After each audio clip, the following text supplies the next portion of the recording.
معزز خواتین، السلام علیکم ورحمۃ اللہ وبرکاتہ۔ نحمدہ ونصلی علی رسولہ الکریم، اما بعد فاعوذ باللہ من الشیطان الرجیم، بسم اللہ الرحمن الرحیم۔ رب اشرح لی صدری ویسر لی امری واحلل عقدۃ من لسانی یفقہوا قولی۔ اللہ تعالیٰ کا لاکھ لاکھ شکر ہے جس نے ہمیں انسان بنایا۔ وہ چاہتا تو کوئی بھی اور مخلوق بنا سکتا تھا اور ہم اس سے شکوہ تک نہ کر سکتے تھے، لیکن یہ اس کا احسان ہے کہ اس نے ہمیں انسان پیدا کیا اور طرح طرح کی نعمتیں ہمارے لیے بنائیں۔ زمین پر جو کچھ بھی ہے وہ سب کچھ ہمارے لیے بنایا گیا۔ ارشاد باری تعالیٰ ہے، خلق لکم ما فی الارض جمیعا، زمین میں جو کچھ ہے سارے کا سارا اس نے تمہارے لیے بنایا ہے۔ کتنی نعمتیں جو ہم گن بھی نہیں سکتے۔ ان تعدوا نعمت اللہ لا تحصوها، اگر تم اللہ کی نعمتوں کو گننا چاہو تو گن نہیں سکتے۔ ان گنت نعمتیں، یہ سب کچھ انسان کے لیے۔ اس زمین پر ہمارے علاوہ اور بھی بہت سی مخلوق ہے۔ جیتی جاگتی مخلوق میں بہت سے حیوانات ہیں۔ اگر صرف انہی کے مقابلے میں خود کو دیکھیں تو شکر کے جذبات سے انسان کا دل اللہ کی محبت سے بھر جائے، لیکن عام طور پر ہم چونکہ غور و فکر نہیں کرتے، اپنی ہی دنیا میں محو اور مصروف ہوتے ہیں اور اپنے ہی کاموں میں لگے رہتے ہیں، اس لیے احساس بھی کم ہی ہوتا ہے۔ اگر ہم دیکھیں تو مثال کے طور پر کسی بھی جانور کو جو لباس ملتا ہے، خواہ وہ کتنا ہی خوبصورت ہو، بس زندگی میں ایک ہی بار ملتا ہے، ایک ہی رنگ ملتا ہے۔ مثلاً طوطے کو آپ دیکھیں کہ اگر اس نے سبز لباس پہنا ہے اور اس کو لال چونچ ملی ہے تو ہمیشہ کے لیے ایک ہی چیز ملی ہے، وہ اس کو تبدیل نہیں کر سکتا۔ وہ خواہ اس رنگ سے کتنا ہی اکتائے، اس کو دن رات، پیدائش سے لے کر موت تک ایک ہی رنگ کا لباس پہننا ہے۔ اس کے برعکس انسان کو دیکھیے، اور خاص طور پر خواتین، کہ زندگی میں کتنے بے شمار رنگوں سے ہم نے لطف اٹھایا، جب چاہا جیسا چاہا پہنا، اپنی مرضی سے، اپنے شوق سے۔ پھر اسی طرح آپ دیکھیے کہ کھانے میں ایک گائے بھینس کیا کھاتی ہے؟ گھاس، چارہ۔ کیا ذائقہ ہوتا ہے اس کا؟ کچھ بھی تو نہیں۔ لیکن اس کے برعکس ہماری زبان بیک وقت کتنے مختلف ذائقے چکھتی ہے، میٹھا، کھٹا، نمکین، کڑوا، پھر ٹھنڈا، گرم، کس کس چیز سے لطف نہیں اٹھاتے۔ صرف ایک زبان کے اوپر اگر ذائقے کی یہ حس نہ ہوتی تو ہم کتنی ہی چیزوں کا لطف اٹھانے سے رہ جاتے۔ اس کے برعکس جانور اس نعمت سے محروم ہیں۔ پھر اسی طرح سونگھنے کی جو حس دی، اسی طرح دیکھنے کی جو صلاحیت بخشی، اسی طرح بولنے کی جو صلاحیت دی، کتنی انمول ہے یہ صلاحیت کہ اپنی خوشی، غم، دکھ، ہر چیز کا اظہار کر سکتے ہیں۔ تھوڑی دیر کے لیے سوچئے کہ اگر ہمیں خوشی ہو اور ہم ہنس نہ سکیں تو خوشی کا کیا لطف، اگر ہم غمگین ہوں اور رو نہ سکیں تو زندگی کا کیا لطف۔ یہ رونا، یہ ہنسنا، یہ بولنا، یہ سب کچھ اس کی نعمتیں ہیں، لیکن ہم نے ان چیزوں کو نعمت کے طور پر کم ہی لیا ہے۔ جانور بیچارے ہر موقع پر ایک ہی آواز نکال دیتے ہیں۔ چڑیا کو دیکھیے، ایک ہی طرح کی چو چو کرتی ہے، کبھی سمجھ میں نہیں آتا، گھنٹوں بھی اس کو دیکھتے سنتے رہیں کہ اب اس نے کس کام کے لیے چوں پکاری ہے، غصے میں ہے یا خوشی میں ہے، سوائے اس کے کہ تھوڑے بہت ری ایکشن سے یا بیہیویئر سے پتہ چلتا ہے، لیکن اس کی بولی اور اس کی زبان تو کچھ بھی نہیں بتاتی۔ یہ سب کچھ انسان کے لیے۔ پھر انسان کی شکل و صورت اللہ تعالیٰ قرآن پاک میں فرماتے ہیں، لَقَدْ خَلَقْنَا الْإِنسَانَ فِي أَحْسَنِ تَقْوِيمٍ، ہم نے انسان کو بہترین حالت پر پیدا کیا، سب سے بہترین شکل پر پیدا کیا۔ کبھی ہم نے غور کیا کہ جانوروں کے جسم میں بھی ہڈیاں ہوتی ہیں، ریڑھ کی ہڈی بھی ہوتی ہے، لیکن وہ سیدھے کھڑے نہیں ہو سکتے۔ ہم انسان سیدھے کھڑے ہو سکتے ہیں۔ اور پھر اللہ تعالیٰ نے گوشت اور ہڈی کا جو امتزاج بنایا، اگر جسم کو ہڈیوں سے خالی کر دیں تو آپ دیکھیں گے کہ محض گوشت کا ایک ڈھیر جو زمین پر پھسلتا پھرے، نہ چل سکے، نہ بھاگ سکے، اور اس کی ساری خوبصورتی اور سارا حسن ختم ہو کر رہ جائے۔ یہ اللہ ہی کی نعمتیں ہیں جو دن رات ہم استعمال کر رہے ہیں، اور اگر اس میں ذرا برابر خلل آ جائے تو ہم بسا اوقات انتہائی بے بس ہو کر رہ جاتے ہیں۔ دماغ کی خرابی کا سبب بسا اوقات صرف ایک سیل کا ڈس آرڈر ہو سکتا ہے، نگاہ کی خرابی کا سبب بسا اوقات بالکل ایک چھوٹے سے حصے میں کوئی ڈس آرڈر ہو سکتا ہے، کوئی ایسی گروتھ ہو سکتی ہے جو اب نارمل ہو۔ انسان کے منہ کو دیکھیے کہ ہماری آنکھوں کو دیکھنے کے قابل بنانے کے لیے ان میں تری ہے، اگر یہ ویٹنس زیادہ ہو جائے اور آنسوں کی شکل میں ہر وقت منہ کے اوپر پانی کے قطرے گرتے رہیں تو ہم کیا کر سکتے ہیں؟ وقت ضرورت ہمیں پسینہ آتا ہے، لیکن اگر یہ ضرورت سے زیادہ ہو جائے تو ہمارا کیا حال ہو جائے؟ اسی طرح اگر منہ سے ہر وقت رال ٹپکتا رہے تو ہمارا حلیہ کیا ہو جائے؟ شاید کوئی ہماری طرف دیکھنا پسند نہ کرے۔ جسے بسا اوقات جن لوگوں کے ذہن میں کوئی خلل آ جاتا ہے اور وہ اپنے اعصاب پر کنٹرول نہیں کر پاتے تو بعض اوقات ان کو دیکھ کر ترس آتا ہے، لیکن اللہ تعالیٰ نے ہمیں یہ ساری نعمتیں عطا کی۔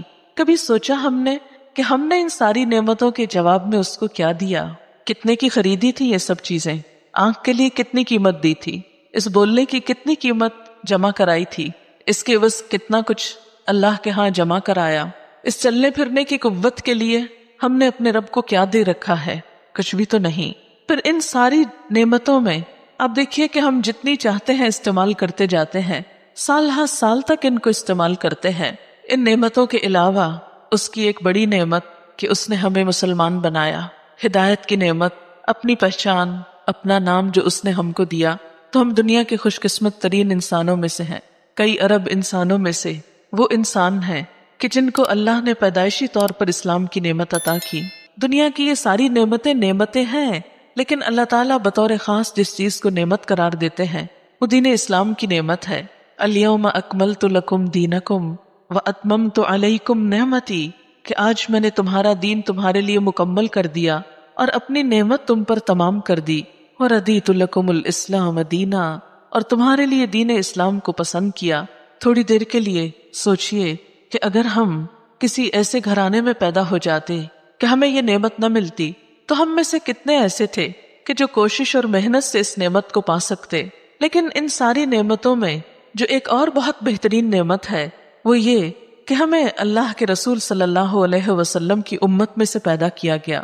اللہ تعالیٰ قرآن پاک میں اس نعمت کا بھی بطور خاص ذکر فرماتے ہیں، لَقَدْ مَنَّ اللَّهُ عَلَى الْمُؤْمِنِينَ إِذْ بَعَثَ فِيهِمْ رَسُولًا مِّنْ أَنفُسِهِمْ يَتْلُو عَلَيْهِمْ آيَاتِهِ وَيُزَكِّيهِمْ وَيُعَلِّمُهُمُ الْكِتَابَ وَالْحِكْمَةَ وَإِنْ كَانُوا مِنْ قَبْلُ لَفِي ضَلَالٍ مُّبِينٍ، کہ اللہ نے اہل ایمان پر بہت بڑا احسان کیا جب ایک رسول ان کے اندر انہی میں سے اٹھایا جو ان پر اس کی آیات پڑھ کر سناتا ہے، ان کا تزکیہ کرتا ہے، انہیں کتاب اور حکمت کی تعلیم دیتا ہے، اور اس سے قبل وہ کھلی گمراہی میں مبتلا تھے۔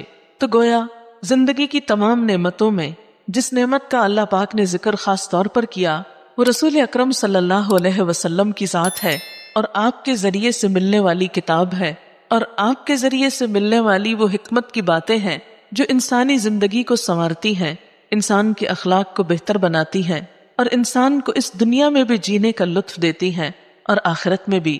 دنیا میں جو کچھ بھی ہمیں ملا دو نعمتوں کی شکل میں، ایک ہمارے جسم کے لیے، دوسری ہماری روح کے لیے، ان تمام نعمتوں کو دے کر اللہ تعالیٰ ہم سے یہ نہیں چاہتے کہ ہم ان نعمتوں کو چھوڑ کر ایک طرف رکھ کے کنارہ کشی کر کے دنیا سے منہ موڑ کر بیٹھ جائیں۔ اسلام ہمیں ایسی کوئی تعلیم نہیں دیتا، اسلام میں کسی رہبانیت کا تصور نہیں، اسلام میں نیکی یہ نہیں کہ آپ نعمتوں کو ٹھکرا دیں، یہاں نیکی یہ نہیں کہ آپ ان سے منہ موڑ لیں، یہاں نیکی یہ ہے کہ ان نعمتوں کو استعمال کریں اور صحیح طور پر استعمال کریں، ان میں اپنا حق بھی لگائیں اور دوسروں کو بھی ان کا حق دیں، اور ان نعمتوں کو پا کر اللہ کا شکر ادا کریں۔ اس لیے کہ دو رویے ہوتے ہیں، ایک نعمت کو پا کر شکر ادا کرنے کا اور ایک اس کے برعکس تکبر کرنے کا۔ جب بھی انسان کو کچھ ملتا ہے تو انسان یا تو شکر گزار ہوتا ہے یا پھر خود پسند ہو جاتا ہے، متکبر ہو جاتا ہے۔ تکبر کیا چیز ہے کہ جب انسان کو کوئی نعمت ملے تو وہ اس نعمت کو پا کر خود کو اتنا بڑا سمجھنے لگے کہ اپنے ہی جیسے دوسرے انسان اس کو چھوٹے نظر آنے لگے۔ یہ رویہ جہاں خالق کائنات کو پسند نہیں وہاں مخلوق کو بھی اچھا نہیں لگتا۔ ایسا کرنے والے جہاں اللہ کی محبت نہیں پاتے وہاں مخلوق کی محبت سے بھی محروم رہتے ہیں۔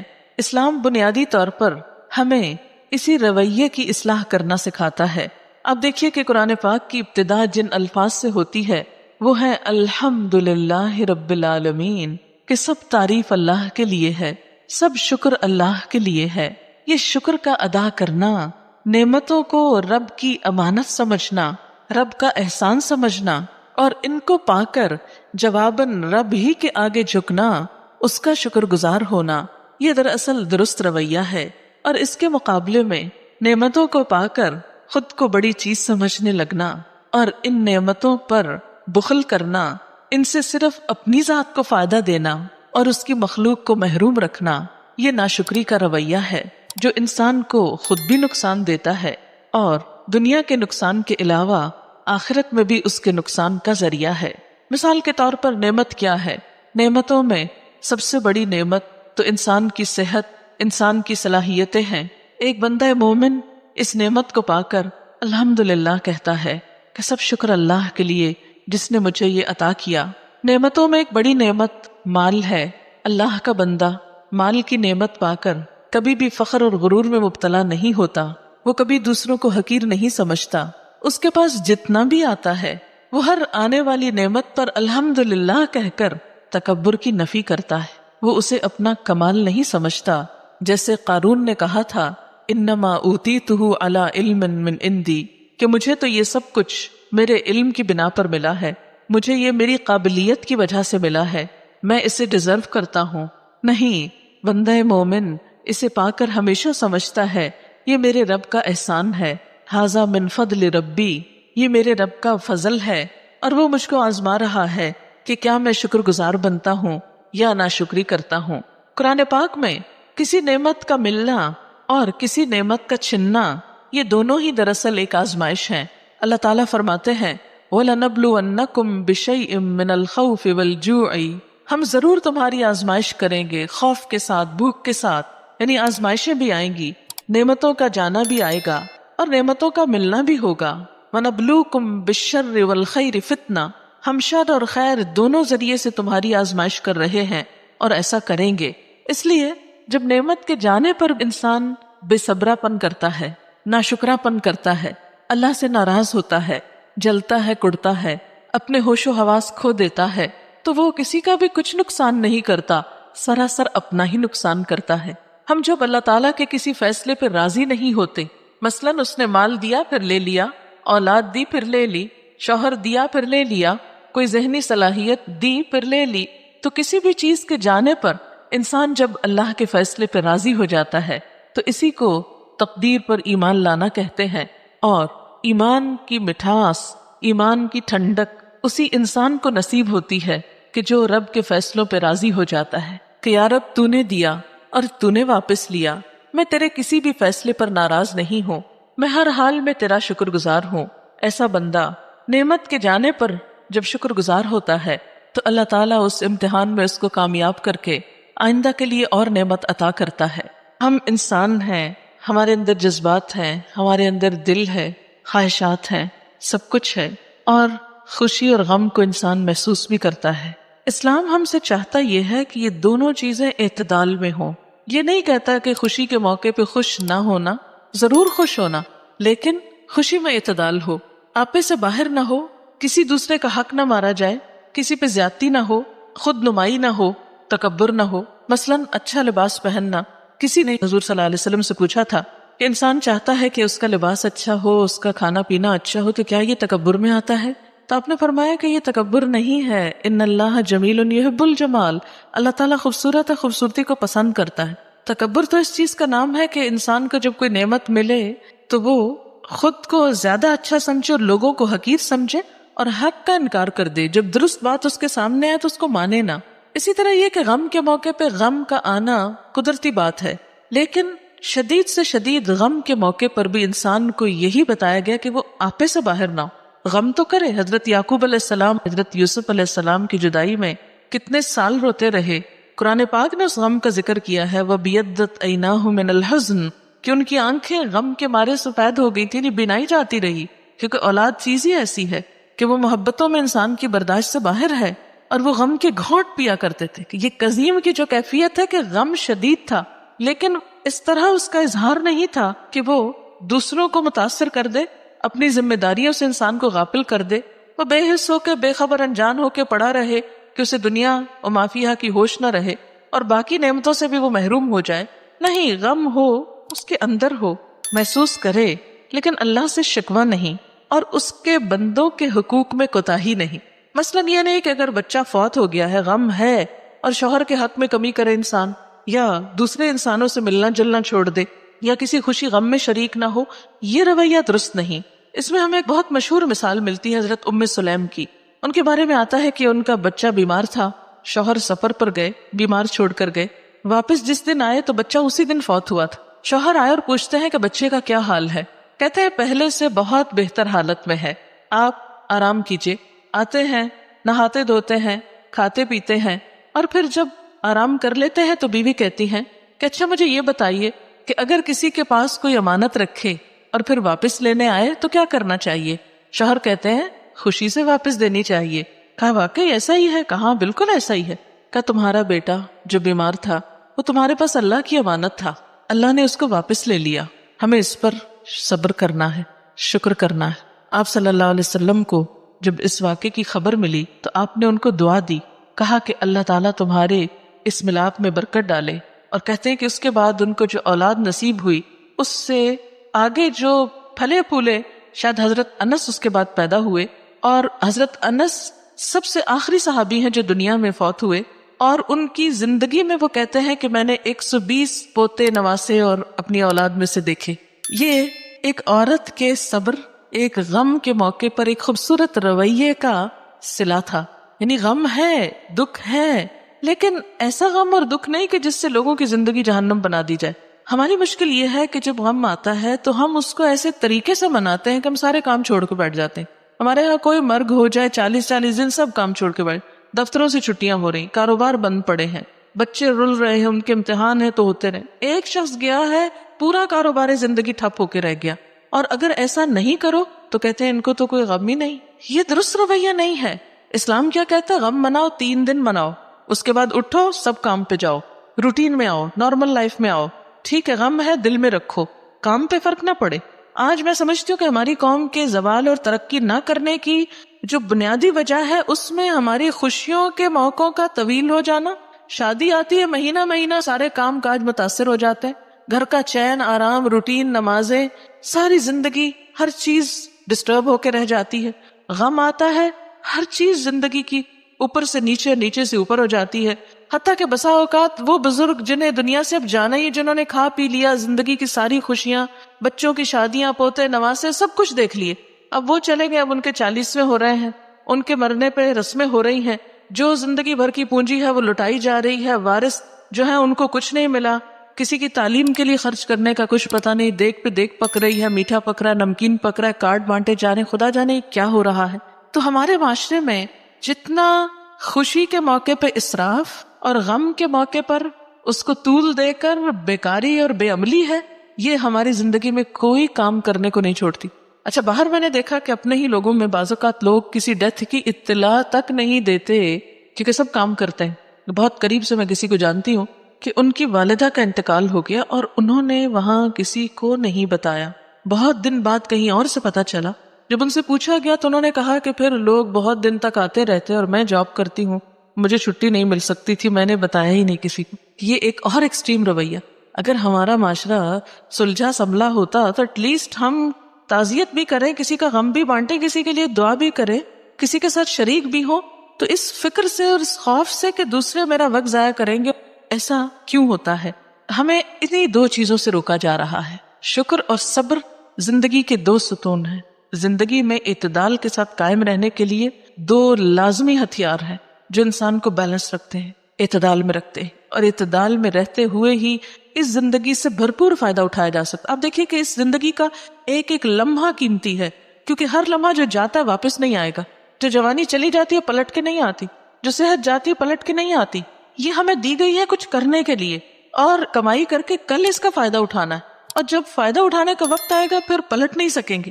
لیکن آج ہمیں اس وقت کی قدر نہیں۔ ہم جن بڑے بڑے بزرگان دین کی بات کرتے ہیں وہ بھی انسانوں میں سے تھے، وہ کوئی اور مخلوق نہیں تھے۔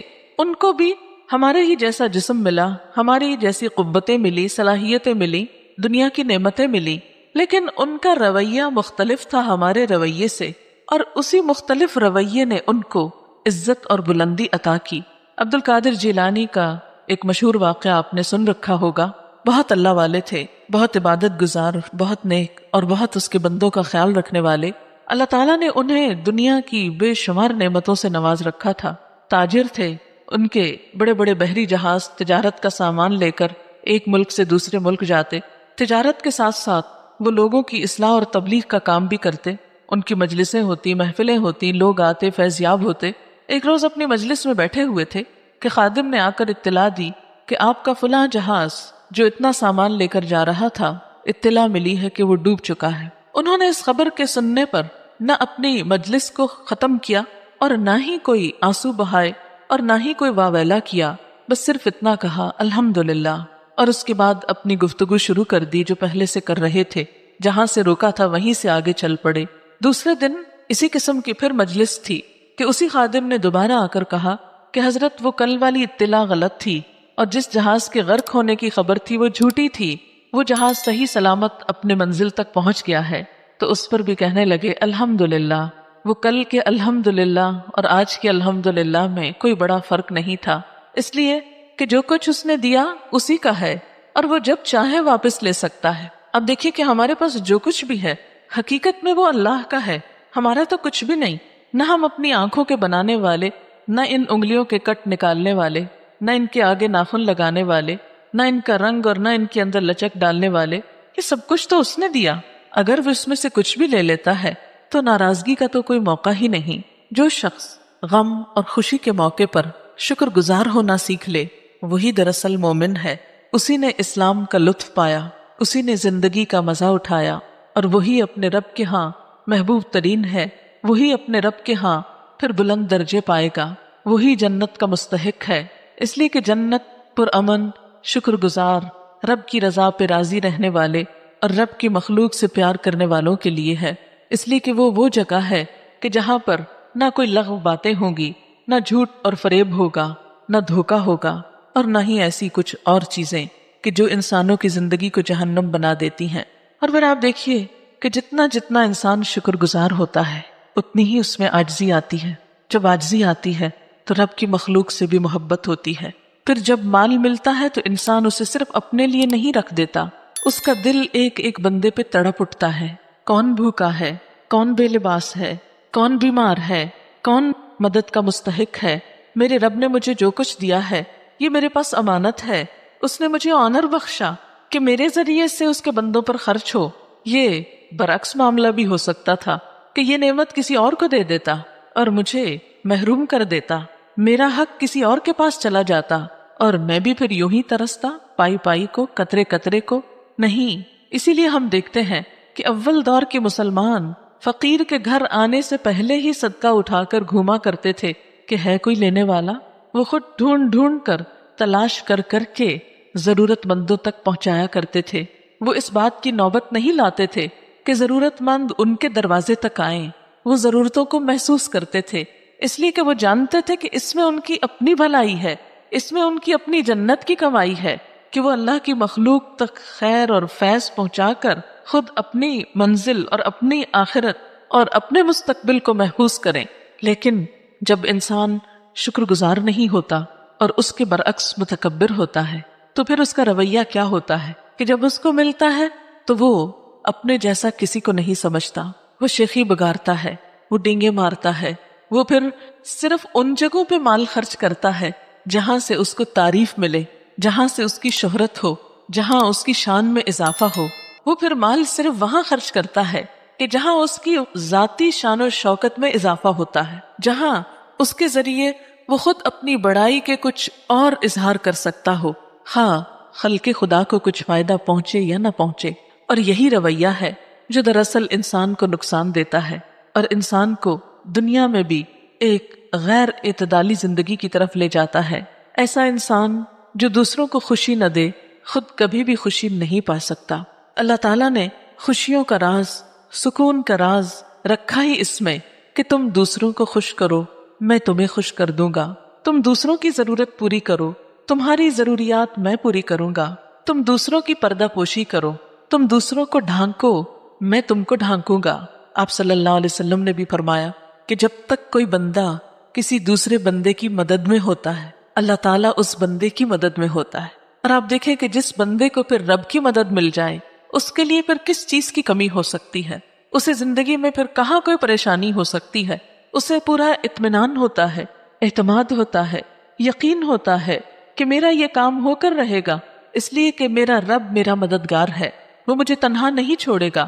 کیونکہ ایک مسلمان کی تعریف یہ بتائی گئی کہ مسلمان کو تنہا نہیں چھوڑتا، کسی مصیبت میں نہیں چھوڑتا، اس پہ ظلم نہیں کرتا، اس کو رسوا نہیں کرتا، اسے بے یار و مددگار نہیں چھوڑتا۔ اور یہی دراصل شکر کا اظہار ہے۔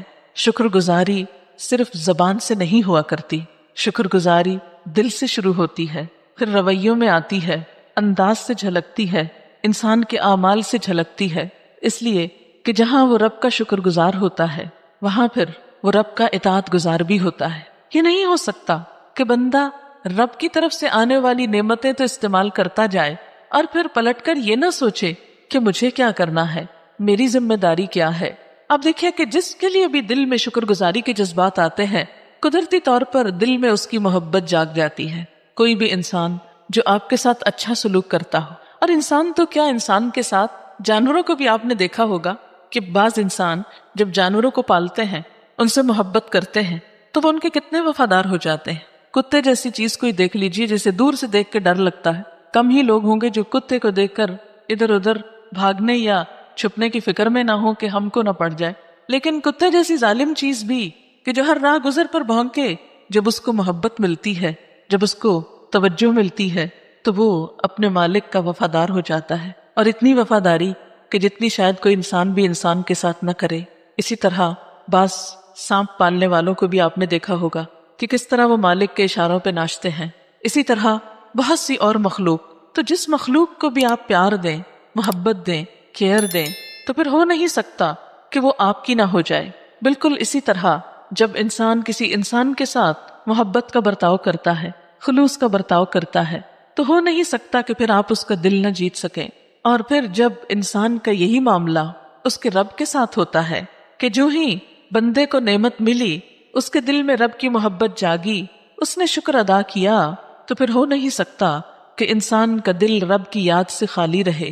اس کا لازمی نتیجہ یہ ہوتا ہے کہ انسان اپنی زبان سے اس کا اظہار کرتا ہے، تو شکر کا لازمی نتیجہ پھر ذکر ہوتا ہے۔ اور ذکر میں جس طرح انسان اس انسان کو یاد کرتا ہے جس سے انسان کو خوشی ملتی ہے۔ اگر آپ اپنا جائزہ لیں کہ آپ سب سے زیادہ کس کو یاد کرتے ہیں، عموماً اسی کو کہ جس کے اس خیال سے بھی آپ کو خوشی ہو، تبھی آپ اس کو یاد کرتے ہیں۔ آپ کس سے ملنا پسند کرتے ہیں کہ جس سے مل کر آپ کو خوشی ہوتی ہو، لیکن کس کے پاس جانا نہیں چاہتے کہ جس کے پاس جا کر آپ کی خوشی کے بجائے پریشانی میں اضافہ ہو۔ تو بالکل اسی طرح ایک بندے کی اللہ تعالیٰ سے شکر گزاری کا پہلا رویہ کیا ہوتا ہے کہ اللہ کی محبت دل محسوس کرنے لگتا ہے، پھر انسان تنہائی میں بھی اپنے رب کو یاد کرنے لگتا ہے۔ ایمان کی پہچان یہ ہے کہ انسان تنہائی میں اپنے رب کو یاد کرے۔ ایک روایت میں آتا ہے کہ تم 3 جگہوں پر اپنے دل کا جائزہ لیا کرو اور دیکھو کہ دل کی کیا حالت ہے، اور اگر ان 3 مواقع پر تم اپنے رب کو یاد نہ کرو تو پھر جان لو کہ تمہارے سینے میں دل نہیں پتھر ہے۔ ان میں سے ایک موقع ذکر کی مجلسوں میں، دوسرا قرآن پڑھتے وقت، اور تیسرا تنہائی کے اوقات میں۔ یہ 3 مواقع ایسے ہیں کہ رب یاد آنا چاہیے، اور ہم دیکھتے ہیں کہ تنہائی میں جب رب یاد آتا ہے تو اس یاد کی لذت ہی کچھ اور ہے۔ اللہ سبحانہ و تعالیٰ نے ان آنکھوں کے لیے جہنم کی آگ کو حرام کر دیا کہ جو تنہائی میں اپنے رب کو یاد کر کے بہہ پڑے، یعنی انسان تنہائی میں اپنے رب کا ذکر کرے، رب کا خیال آئے، اس کی نعمتوں کا احساس جاگے، اور پھر انسان کی آنکھوں سے آنسو بہ پڑیں۔ ہم سب اپنے بارے میں سوچیں کہ زندگی میں کتنے مرحلے ایسے آئے، کتنے موقع ایسے آئے، کیا ہفتے میں 1 دن، کیا روز 1 بار، کیا مہینے میں 1 بار، کیا سال میں 1 بار، یا زندگی میں 1 بار، کتنی بار ایسا ہوا کہ آپ تنہا چلے جا رہے تھے کہ رب کی نعمتوں کے احساس سے آپ کا دل بھر اٹھا، اور بھرا ہوا دل آنکھوں کے راہ بہ اٹھا۔ ایسے لمحات اور ایسے مواقع وقتاً فوقتاً آتے ہی رہنے چاہیے، اس لیے کہ اللہ تعالیٰ کی محبت کا ایسا اظہار جو ہر ریاکاری سے خالی ہو، ہر دکھاوے سے خالی ہو، کیونکہ انسان بسا اوقات جب کسی مجلس میں ہوتا ہے، جب اور لوگ اس کے ساتھ ہوتے ہیں، تو ہو سکتا ہے کوئی ایسی بات ہو کہ جس بات کی وجہ سے انسان اپنے رب کو یاد کرے، یا کوئی اور اس کو یاد دلائے تو یاد آ جائے. لیکن خاص طور پر ایسے مواقع کہ جب صرف بندہ اور اس کا رب ہو، اور پھر انسان کسی دوسرے کے کہے بغیر اپنے رب کو یاد کرے، تو یہی یاد دراصل بہت قیمتی یاد ہے. ایسی ہی تنہائی میں بہائے ہوئے آنسو بہت قیمتی ہیں، اور ان آنکھوں پر جہنم کی آگ حرام ہے جو رب کو یاد کر کے بہہ پڑے. پھر آپ دیکھیے کہ انسان جب کسی کو یاد کرتا ہے تو اس یاد میں زبان کا ذکر بھی ہے، اور اس یاد میں کسی مجلس میں بیٹھ کر یاد کرنا بھی ہے. آپ دیکھیں گے کہ عموماً جب آپ لوگوں کے بیچ میں ہوتے ہیں، گفتگو کرتے ہیں، تو اپنے پسندیدہ ٹاپک پر ہی گفتگو کرتے ہیں. انسانوں کا ذکر ہو تو اسی انسان کو یاد کرتے ہیں، اسی کا ذکر کرتے ہیں جو آپ کو پسند ہو، جس دل میں اللہ تعالیٰ کا شکر ہو، جس دل میں اللہ کی محبت ہو، جس دل میں اللہ کی یاد ہو. پھر ہو نہیں سکتا کہ اس زبان پر نہ ہو، اور جس زبان پر ہو پھر وہ صرف تنہائی میں اور زیر لب ہی ذکر نہیں کرتی وہ زبان، بلکہ وہ جس مجلس میں بیٹھے گا اپنے رب کی بات کرے گا. پھر رب کی بات کر کے اس کو شرمندگی نہیں ہوگی، اس کو کوئی شرم نہیں آئے گی، وہ کسی احساس کمتری میں مبتلا نہیں ہوگا، اس لیے کہ ہم اپنے ہر پیارے کا ذکر کرتے ہوئے خوشی محسوس کرتے ہیں اور پورے کانفیڈنس کے ساتھ بات کرتے ہیں. ہمیں کبھی بھی خیال نہیں آیا کہ لوگ کیا کہیں گے، کس کی بات ہو رہی ہے اور بار بار اسی کی کیوں ہو رہی ہے. لیکن جب ہم اللہ تعالیٰ کی بات کرنے لگتے ہیں تو ہم کیوں شرما جاتے ہیں، ہم کیوں ڈر جاتے ہیں کہ لوگ ہم کو فنیٹک کہیں گے، لوگ ہم کو دیوانہ کہیں گے. کیونکہ عام طور پر جب اللہ کا ذکر کیا جاتا ہے تو صرف اس ڈر سے روک لیا جاتا ہے کہ کس طرح بات کروں، لوگ کہیں گے اس کو تو ہر وقت بس اللہ ہی کی بات سوچتی ہے، لوگ مجھ کو ریاکار کہیں گے. ہاں کہنے دو، یہی پہچان ہے اللہ کی محبت کی. آپ دیکھیے کہ دنیا میں جتنے بھی محبت کرنے والے ہوتے ہیں، محبت کی بے شمار کہانیاں دنیا میں مشہور ہوئیں، بہت سی لوگ کہانیاں، کچھ حقیقی کچھ فرضی. تو اس میں آپ دیکھیں کہ جنہوں نے بھی محبت کی پھر انہیں کسی سے جھجک نہیں آئی، پھر وہ کسی سے شرمائے نہیں، پھر انہیں کسی قسم کا خوف لاحق نہیں ہوا. انہوں نے اس محبت میں ہر قسم کی قربانی دی، کیونکہ کسی جھوٹی محبت میں انسان قربانی نہیں کر سکتا. ماں کی محبت ایک سچی محبت ہوتی ہے. اب دیکھیے کہ اپنے بچے کے ساتھ اس کا کیا رویہ ہوتا ہے. وہ بچے کی محبت میں ہر قربانی دیتی ہے، ہر طرح سے، راتوں کی نیند بھی قربان کرتی ہے. ہم اللہ کی محبت میں رات کو کتنی دفعہ اٹھتے ہیں، ہم اس کی محبت میں کتنی نیند چھوڑ سکتے ہیں. ماں کھانے کو بیٹھتی ہے کہ بچہ رو پڑتا ہے، آپ نے دیکھا ہوگا ماں کھانا چھوڑ دیتی ہے اور بچے کو اٹھا لیتی ہے. کیوں؟ اس لیے کہ محبت ہے. ہماری زندگی میں کتنے مواقع ایسے آئے کہ جب ہمیں بھوک لگی ہو اور ادھر سے اللہ کی پکار آ جائے تو ہم تھوڑی دیر کے لیے بھوک قربان کر سکیں. حالانکہ اللہ تعالیٰ نے ہمارے لیے تو سہولت رکھی کہ اگر آذان ہو جائے، نماز کا وقت آ جائے اور ادھر بھوک لگی ہو تو پہلے کھانا کھا لو. یہ نہیں کہا کہ نہیں میں تمہاری محبت کو آزماؤں گا کہ اب تم کھانا کھاتے ہو یا نماز کے لیے آتے ہو. اتنا نہیں آزمایا اس نے ہمیں. لیکن ہمارا امتحان یہی ہے کہ جب ہم کھانا کھانے بیٹھیں تو پھر بیٹھے نہ رہ جائیں، پھر کھانا کھا کر اس کی نعمت لے کر اس کا شکر بھی ادا کریں. تو گویا ذکر کی دو قسمیں، ایک ذکر تسبیحات کی شکل میں، مثلا سبحان اللہ و بحمدہ سبحان اللہ العظیم، فرشتوں کی تسبیح جس سے زمین و آسمان گونج اٹھتے ہیں جب ان کی تسبیح ہوتی ہے. انسان کے لیے بھی پسندیدہ ترین کلمات جو زبان پہ بہت ہلکے ہیں، اٹھتے بیٹھتے چلتے پھرتے سوتے جاگتے جب تک ہوش و حواس ہیں انسان اللہ کا ذکر کرتا رہے. کیونکہ قرآن پاک میں مومن مردوں اور عورتوں کی جو صفات بیان کی گئی ہیں اس میں کیا ہے، وَالذَّاكِرِينَ اللَّهَ كَثِيرًا وَالذَّاكِرَاتِ، کثرت سے اللہ کا ذکر کرنے والے مرد اور عورتیں. ذاکرات کہہ کر اللہ تعالیٰ نے خاص طور پر عورتوں کا ذکر بھی کیا. اب ایسے میں عام طور پر ہمارے ہاں بہت سی ایسی باتیں مشہور کر دی گئیں کہ ذکر کے لیے باوضو ہونا لازم ہے، قبلہ رو ہونا لازم ہے، مصلی پہ بیٹھنا لازم ہے. نہیں، ہمارے دین میں بڑی وسعت ہے، بہت رخصت ہے. نبی صلی اللہ علیہ وسلم کے بارے میں آتا ہے کہ آپ ہر حال میں اللہ کو یاد کیا کرتے تھے، ہر موقع پر اللہ کا ذکر کیا کرتے تھے. مثلا واش روم جاتے ہوئے اور نکلتے ہوئے بس صرف اتنی دیر کہ جب انسان ایک ناپسندیدہ حالت میں ہے، ورنہ دروازے پر قدم رکھتے ہوئے اور نکلنے کے فوراً بعد بھی ذکر ہے. کیوں؟ اس لیے کہ جس رب نے یہ ساری نعمتیں دیں، احسان کیے، اس کو ہر جگہ یاد کیا جائے. لہٰذا ذکر کی ایک قسم تو یہ کہ انسان کسی مجلس میں بیٹھا ہو، کہیں پر بھی ہو، اللہ نے قدرتی تسبیحاں ساتھ دی ہوئی ہیں، ہاتھوں کے اوپر نشان بنائے ہوئے ہیں، اور اس کا فائدہ یہ ہوتا ہے اگر نشان رکھ کے یا کسی چیز پر ذکر کیا جائے تو انسان کا پھر دھیان ہٹتا نہیں، اور آپ دیکھیے کہ حدیث پاک میں یہ بھی آتا ہے کہ جنت اور دوزخ تو چٹیل میدان ہے. انسان جب ذکر کرتا ہے تو یہ ذکر ہی ان کے سرسبز ہونے کا سبب بنتا ہے.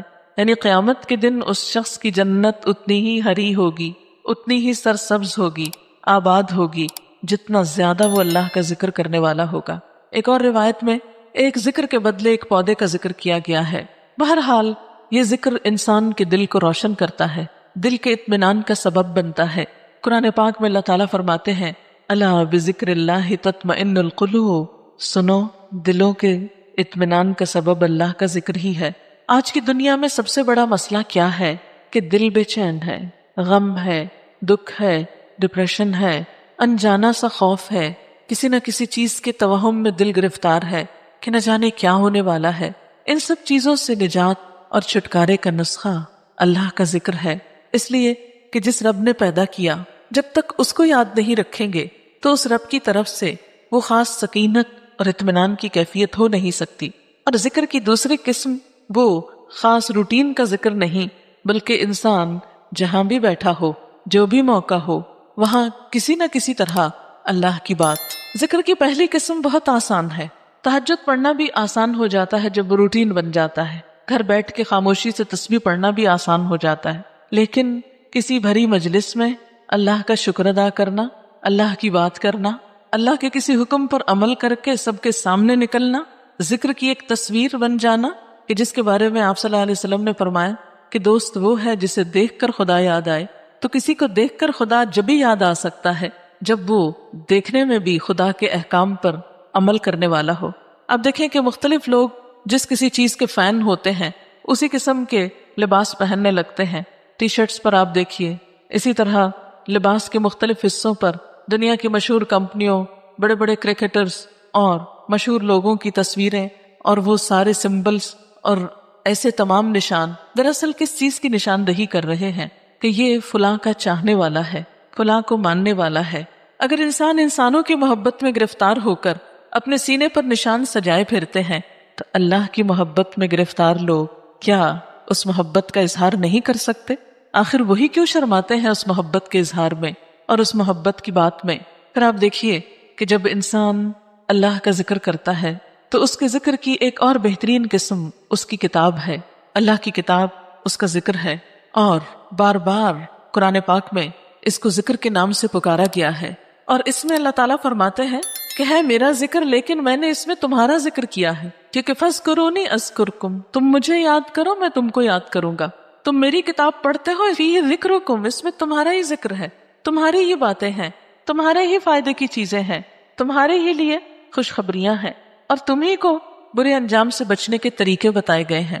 اس لیے قرآن پاک جیسا ذکر جس میں شفا بھی ہے، رحمت بھی ہے، سکون اور اطمینان بھی ہے، رہنمائی بھی ہے، جب انسان اس سے تعلق جوڑتا ہے تو یوں لگتا ہے جیسے کوئی مہربان ہستی ہر روز ہم سے کلام کرتی ہو اور ہمیں زندگی کے مسائل کی گتھیاں سلجھانے میں مدد دیتی ہو. دنیا کا انمول ذکر جس جیسی کوئی چیز ہے ہی نہیں.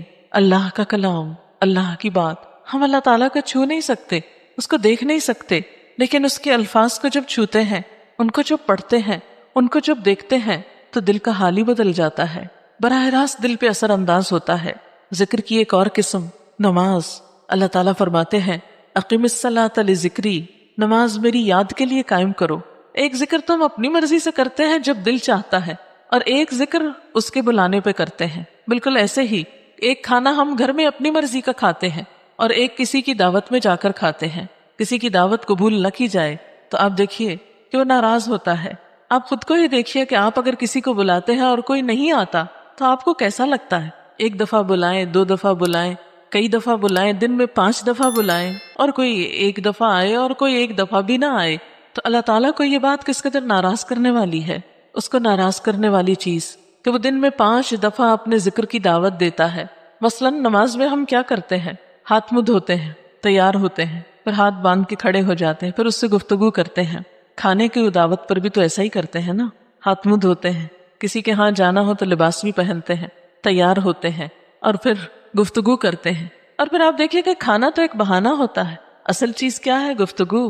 بالکل اسی طرح نماز ایک روحانی غذا بھی ہے، وہ تو ایک بہانہ ہے، اصل میں یہ اللہ سے گفتگو ہے، اللہ کے آگے اپنے دکھ رکھنا ہے، وہ سارے گلے شکوے جو ہم لوگوں سے کرتے رہتے ہیں، وہ اللہ تعالیٰ کے ساتھ بات کر کے وہ سارے غم بھول جاتے ہیں۔ جسمانی پاکیزگی بھی ہے، اور روح کے اوپر پڑنے والی آلودگی اور روح کے اوپر پڑنے والے بوجھ ان کو اتارنے کا ذریعہ بھی ہے۔ لہذا کامیاب ہے وہ انسان جو یہ دو لفظ جان لے، شکر اور ذکر، کہ اس کی طرف سے جو کچھ ملا اس پر شکر گزار ہو، تکبر نہ کرے، اس کے بندوں کے لیے ہر خیر کو عام کرنے والا ہو، خواہ وہ مال ہو خواہ وہ اچھی بات ہو، کیونکہ الکلمۃ الطیبۃ صدقہ، اچھی بات بھی صدقہ ہے۔ اچھے مشورے سے، عیادت سے، سلام کا جواب دے کر، چھینک کا جواب دے کر، کسی کی مدد کر کے، کسی کو راہ دکھا کے، کسی کو اونچا بول کر سنوا کے، کسی کی انگلی تھام کے، کسی بھی طرح چھوٹی چھوٹی خوشیاں دے کر انسان دراصل خود خوشیاں سمیٹتا ہے، اور یہ تکبر کی نفی کرتا ہے۔ اور اگر کوئی شخص ان سب چیزوں کو پا کر اتنی گردن اکڑائے کہ نیچے کچھ نظر نہ آئے، تو یہ ایک شیطانی رویہ ہے، کیونکہ شیطان نے بھی سب سے پہلے یہی کام کیا تھا، یہی کہا تھا انا خیر منہ، میں اس سے بہتر ہوں۔ تو خود کو بہتر سمجھنے والے کبھی خدا کی نگاہ میں بہتر نہیں ہوتے، اور نہ اس کی مخلوق کی نگاہ میں۔ اور جس دل میں جتنا شکر آتا ہے اس زبان پر اتنا ہی رب کا ذکر آتا ہے، اور پھر رب کا نام لیتے ہوئے اسے کبھی جھجک نہیں آتی، رب کی کسی بات کو مانتے ہوئے اسے کبھی خوف نہیں آتا، اسے کبھی پریشانی نہیں ہوتی۔ وہ رب کی بات مان کر بھی اتنا ہی کانفیڈنٹ ہوتا ہے جتنا لوگ رب کی نافرمانی کر کے ہوتے ہیں، رب کو ناراض کر کے ہوتے ہیں، رب کو چیلنج کر کے جتنا کانفیڈنٹ فیل کرتے ہیں۔ بندہ مومن اللہ کی اطاعت میں اتنا ہی اطمینان اور سکون اور کانفیڈنس محسوس کرتا ہے۔ یہی چیز انسان کے لیے دنیا اور آخرت کی خوشیوں، سعادتوں، رحمتوں اور برکتوں کا ذریعہ بنتی ہے۔ اللہ تعالیٰ سے دعا ہے کہ وہ ہمیں شکر گزار دل اور ذکر کرنے والی زبان اور اطاعت کرنے والا انسان بنائے، اور وہ نعمتیں عطا کرے کہ جس سے ہم دنیا و آخرت میں کامیاب ہو سکیں، اور ان اعمال کی توفیق دے جس سے وہ راضی ہو جائے۔ وآخر دعوانا ان الحمد للہ رب العالمین۔